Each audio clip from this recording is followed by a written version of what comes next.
As-tu déjà eu l'impression de prier, mais de ne recevoir qu'un silence en retour? Comme si Dieu parlait aux autres mais jamais à toi? Ce vide, beaucoup le connaissent, et pourtant, il n'est pas normal. La vérité, c'est que Dieu parle. Il parle plus souvent qu'on ne l'imagine, mais ce n'est pas toujours de la manière que nous attendons. Le problème n'est pas son silence, c'est notre surdité spirituelle. Ce que tu vas découvrir ici n'est pas une théorie, ni un concept religieux.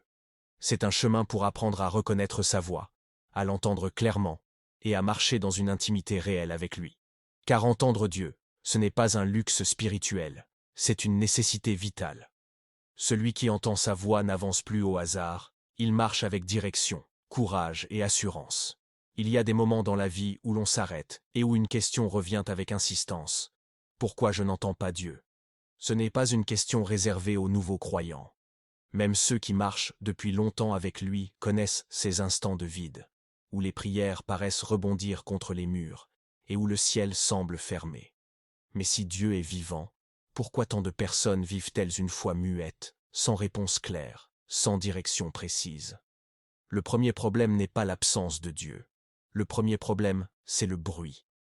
Le monde d'aujourd'hui est saturé de voix. Les réseaux sociaux, les comparaisons, les blessures passées, les exigences du quotidien. Et dans ce vacarme, la voix de Dieu, qui est souvent douce et subtile, se retrouve étouffée. Ce n'est pas que Dieu se tait, c'est que nous n'avons plus appris à écouter. Regarde autour de toi. Les gens multiplient les activités religieuses, les chants, les prières rapides, les versets cités par habitude. Mais peu savent ce que signifie s'arrêter, faire taire le tumulte intérieur et attendre en silence. Pourtant, c'est dans ce silence que Dieu se révèle le plus. Élie l'a découvert dans la caverne. Dieu n'était ni dans le vent violent, ni dans le feu, ni dans le tremblement de terre, mais dans le murmure d'une voix légère. Et ce murmure n'a jamais cessé d'exister. Mais la vérité est inconfortable. Beaucoup ne veulent pas entendre Dieu. Ils veulent seulement une confirmation de ce qu'ils ont déjà décidé. Ils prient, mais au fond, ils cherchent une validation, pas une direction. Alors, quand Dieu parle autrement, ils ferment leurs oreilles spirituelles. Ils disent « Je n'entends rien ». Mais en réalité, ils refusent d'écouter ce qui dérange leur confort. Il est temps de comprendre ceci. Entendre Dieu clairement est une question de discipline intérieure. Ce n'est pas une magie, ce n'est pas réservé aux prophètes. C'est le fruit d'un cœur qui apprend à se taire, qui accepte de déposer ses certitudes, qui ose dire « Seigneur, pas ma volonté, mais la tienne ». Souvent, nous attendons une voix tonitruante, mais Dieu choisit le chemin le plus intime. Sa voix est parfois une paix soudaine au milieu du chaos. Parfois, c'est un verset lu 1000 fois qui, ce jour-là, devient une révélation vivante. Parfois encore, c'est une conviction intérieure impossible à expliquer, mais trop forte pour être ignorée. Et si tu fais mémoire de ta vie, tu verras que Dieu a déjà parlé plus souvent que tu ne le crois. Cette fois où une porte s'est fermée brutalement, et tu as compris plus tard que c'était une protection. Cette rencontre, par hasard, qui t'a apporté exactement le conseil dont tu avais besoin. Ce sentiment intérieur qui t'a retenu d'avancer vers un piège invisible. Tout cela, ce n'était pas du hasard. C'était déjà lui. La vraie question n'est donc pas « Est-ce que Dieu parle ?» mais plutôt « Est-ce que je lui laisse la place pour être entendu ?» Parce que sa voix ne se mélange pas au bruit. Elle exige un espace, elle demande un cœur disposé. Et ce cœur, c'est peut-être le tien aujourd'hui. Abraham était un homme comme toi et moi. Il n'avait pas de temple, pas de Bible imprimée dans sa maison, pas de cœur pour l'entourer. Il avait juste une promesse et un ciel rempli d'étoiles. Une nuit, alors qu'il regardait ce ciel immense, une voix a brisé son incertitude. Compte les étoiles, si tu peux les compter, ainsi sera ta descendance. C'était fou, humainement impossible. Abraham et Sarah étaient vieux, le temps avait fermé toute porte. Mais une seule parole de Dieu a suffi pour changer le cours de son histoire. Ce récit n'est pas juste un souvenir ancien, il révèle un principe éternel. Dieu parle dans l'ordinaire. Pas seulement dans les miracles spectaculaires, mais dans le quotidien. La question est, es-tu attentif à ces moments simples où Dieu glisse sa voix au milieu de ta vie? Regarde Élie, après sa grande victoire contre les prophètes de Baal.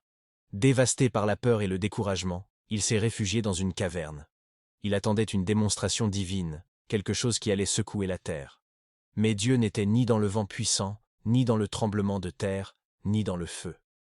Il était dans un murmure doux et léger. Ce détail change tout. Dieu n'a pas besoin du spectaculaire pour prouver qu'il est là. Sa force se manifeste dans la simplicité.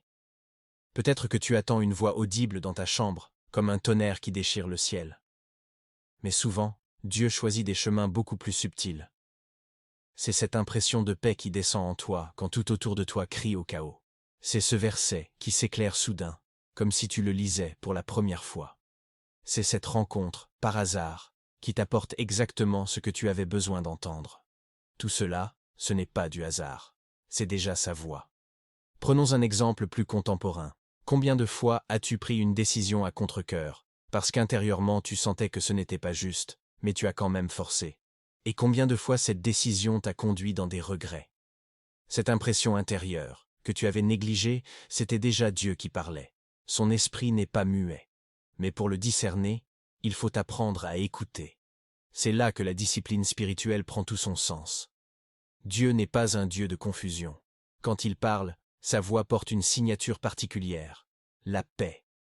Pas une paix naïve qui ignore les réalités, mais une paix solide qui résiste aux tempêtes. Tu peux douter de tes émotions, tu peux douter de tes envies, mais quand c'est Dieu qui parle, quelque chose au fond de toi sait que c'est vrai. Même si ta raison n'arrive pas à l'expliquer. Alors, apprends à valoriser l'ordinaire. N'attends pas que Dieu se manifeste seulement dans le spectaculaire. Cherche-le dans le silence du matin, dans une lecture apparemment banale, dans un mot qui résonne plus fort qu'un autre. Souvent, ce que tu appelles une coïncidence est une conversation divine que tu n'as pas encore appris à décoder. Dieu parle. Pas seulement aux prophètes, pas seulement aux pasteurs, mais à ceux qui veulent bien tendre l'oreille. Et la vérité, c'est que si tu choisis d'être attentif, tu réaliseras que sa voix a toujours été plus proche que tu ne le croyais. Il faut dire les choses clairement, ce n'est pas Dieu qui se tait, c'est nous qui refusons d'écouter. Nous prions, nous chantons, nous demandons une direction. Mais dans notre cœur, la décision est déjà prise. Et si Dieu ose dire autre chose que ce que nous attendions, nous fermons nos oreilles. Voilà pourquoi tant de personnes vivent une vie chrétienne pleine de prières, mais vide de réponses. Pense à tes propres prières. Combien de fois as-tu demandé à Dieu de t'éclairer, alors qu'au fond tu savais déjà ce que tu voulais? Tu voulais un oui, pas une direction. Tu voulais une confirmation, pas une correction. Mais la voix de Dieu n'est pas là pour caresser ton orgueil ou valider tes caprices. Elle est là pour t'arracher de l'erreur et te placer dans le chemin de la vie. Et tant que tu refuses cela, tu n'entendras jamais clairement. La Bible dit, « Aujourd'hui, si vous entendez sa voix, n'endurcissez pas vos cœurs. » Voilà le problème, un cœur endurci. Nous ne manquons pas de signes, nous manquons d'obéissance. Dieu a déjà parlé à travers sa parole. Il a déjà parlé par des avertissements intérieurs. Il a déjà parlé à travers des circonstances que tu appelles malchance. Mais comme ce message ne correspondait pas à ton agenda, tu as préféré l'ignorer. Et après, tu dis, Dieu est silencieux. Non. Le ciel n'est pas muet. C'est toi qui es sélectif. Beaucoup veulent entendre Dieu, mais peu veulent l'écouter vraiment. Écouter Dieu signifie être prêt à obéir, même quand cela blesse ton confort. Écouter signifie pardonner alors que tu veux te venger. Écouter signifie renoncer à une relation toxique que tu refuses de lâcher. Écouter signifie changer de chemin, même quand tu avais déjà tout planifié. Voilà pourquoi la voix de Dieu n'est pas populaire. Parce qu'elle confronte ce que nous voulons protéger. Réfléchis bien. Quelle est la dernière chose que Dieu t'a dite clairement, mais que tu n'as pas obéi? C'est là que se trouve ton blocage. Ce n'est pas que Dieu ne parle pas de nouveau, c'est que tu n'as pas pris au sérieux la première instruction.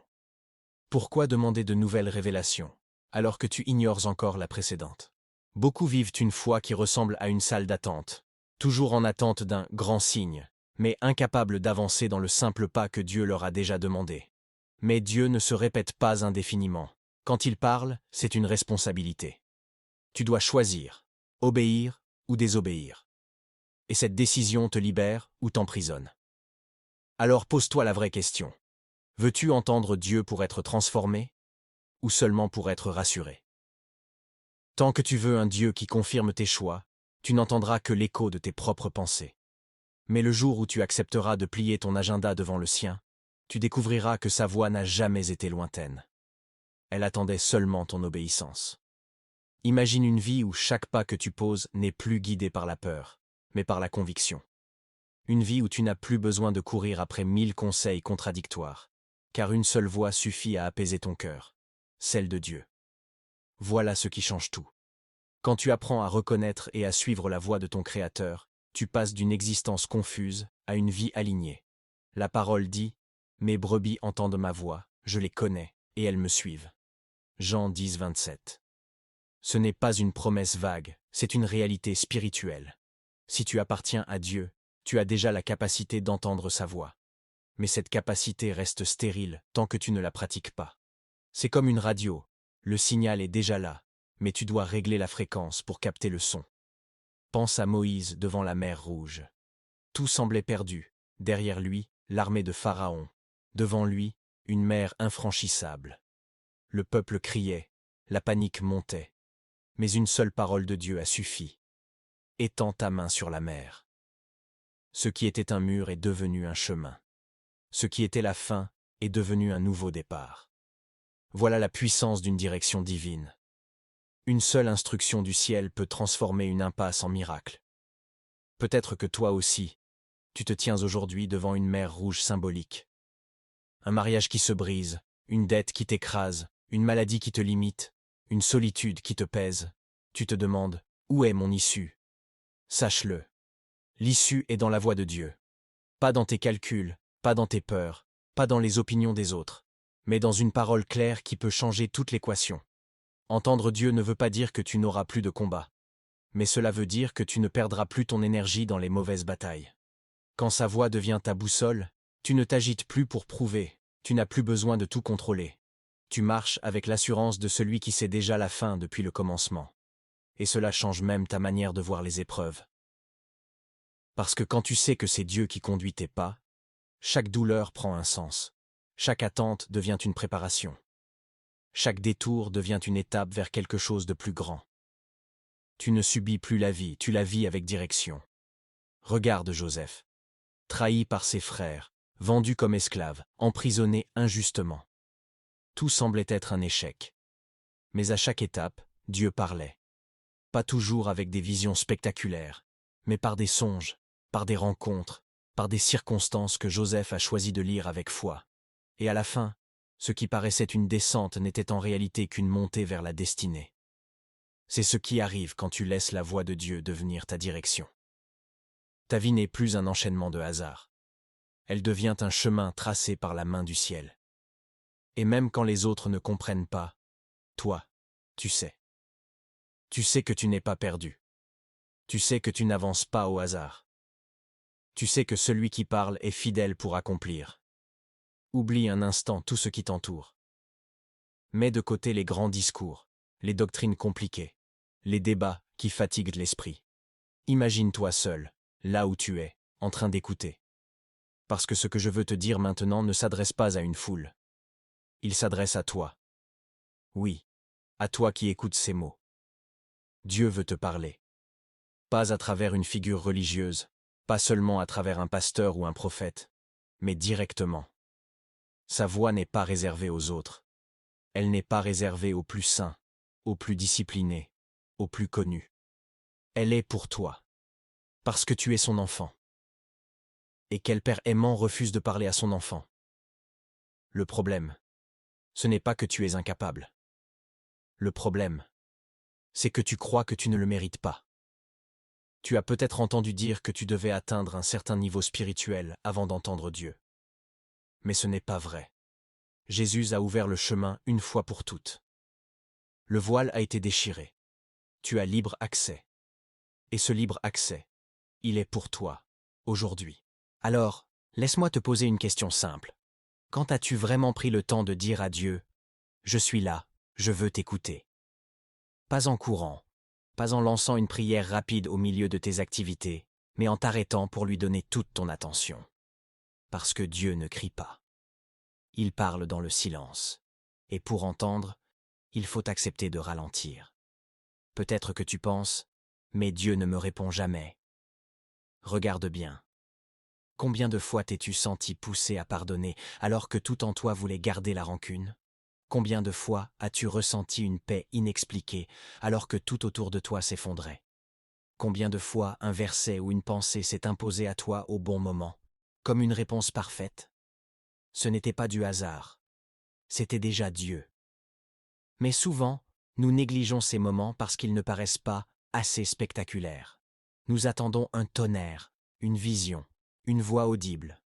Pourtant, Dieu choisit souvent le simple pour se révéler. Il veut que tu reconnaisses sa voix au milieu de la vie ordinaire, pour que tu comprennes qu'il est avec toi à chaque instant, pas seulement dans les moments extraordinaires. Alors écoute bien, tu n'es pas oublié. Tu n'es pas trop petit pour attirer l'attention du ciel. Tu n'es pas trop imparfait pour être guidé. Tu n'es pas trop brisé pour entendre. Dieu veut te parler, et il le fait déjà. Ce qu'il attend, c'est que tu lui laisses la place. Prends un moment. Pas demain, pas plus tard, mais aujourd'hui. Mets de côté ton téléphone, tes inquiétudes, tes projets. Reste en silence, et dis simplement « Seigneur, je suis là, je veux entendre ta voix ». Tu seras surpris de découvrir à quel point il était déjà proche, et à quel point sa voix était déjà là, attendant seulement que tu lui ouvres ton cœur. Tu as entendu des vérités aujourd'hui, mais elles ne doivent pas rester de simples paroles. Dieu attend une réponse. Pas demain, pas plus tard, maintenant. Si tu sens au fond de toi que le Saint-Esprit t'appelle à un niveau plus profond, ne résiste pas.